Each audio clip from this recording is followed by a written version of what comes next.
Just yesterday, Western University mandated students living on residence will be required to have their first COVID-19 vaccine, at least their first shot, if they'll be living on residence, with a few exemptions, of course. With the fall 2021 school season around the corner, we also asked a number of post-secondary institutions in and around the GTA on what their vaccine strategy is and whether or not they'll require their students to get the shot.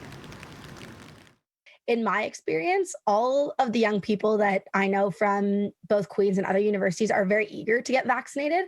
We've gone through a pretty interesting year. A year where many students and faculty never met face to face. We put a call out to students asking if they'd like their school to have vaccine mandates. Queens has not communicated whether we'll be required to have a vaccine or not.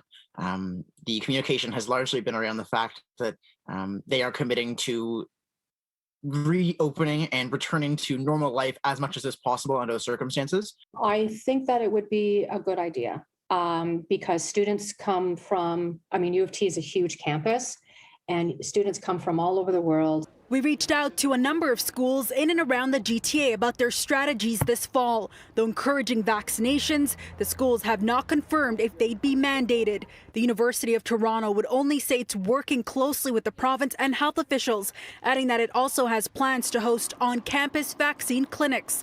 Ryerson says an update on the fall semester will come June 9th. York says it has not made any decisions for the fall, and Queen's University declined to provide a statement, deferring to a later date. Two students at that school say they'd welcome a mandate. I think among the overwhelming majority of students, it's let's get back into school, let's get back to normal life, and let's do whatever we have to make that happen. If it's the only way to get there, then I think people would understand that. Looking at colleges here in the GTA, Humber says it doesn't require proof of vaccination except, quote, potentially for programs with work-integrated learning experiences that already require students and or staff to be fully vaccinated.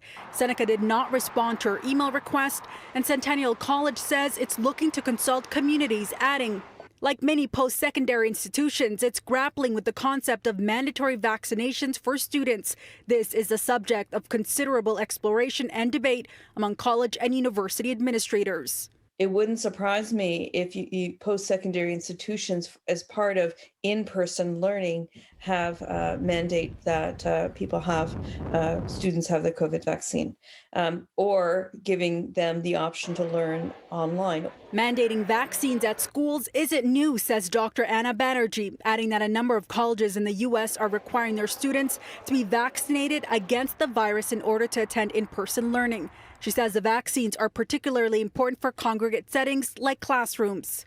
The consequences are pretty significant. So a lot of the reason why we get the COVID vaccine is to protect ourselves, but more importantly, it's really to protect the people around us. And just yesterday, Ontario's Minister of Colleges and Universities sent out a memorandum on preparing for the fall 2021 school year. Minister Ross Romano will be holding a virtual discussion on the agenda, vaccinations, as well as testing. That conversation is set to get underway next Friday afternoon.